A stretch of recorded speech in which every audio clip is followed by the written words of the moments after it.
Airport પરથી વિદેશી શરાબનો જથ્થો લઈને શહેરમાં પ્રવેશતા બે યુવકોને શરાબના જથ્થા સાથે ઝડપી પાડ્યા હતા।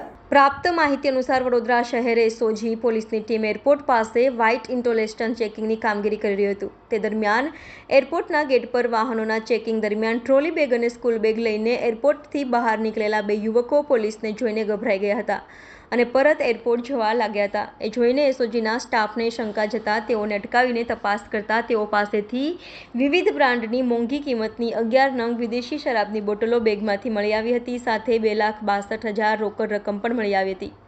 પોલીસે માંજલપુરમાં રહેતા ધવલ કિશોરભાઈ પ્રજાપતિ તેમજ હાર્દિક દિલીપભાઈ પટેલની ધરપકડ કરીને 4,55,725નો મુદ્દામાલ કબજે લીધો હતો, જ્યારે વધુ તપાસ માટે આરોપીઓને હરની પોલીસના હવાલે કર્યા હતા।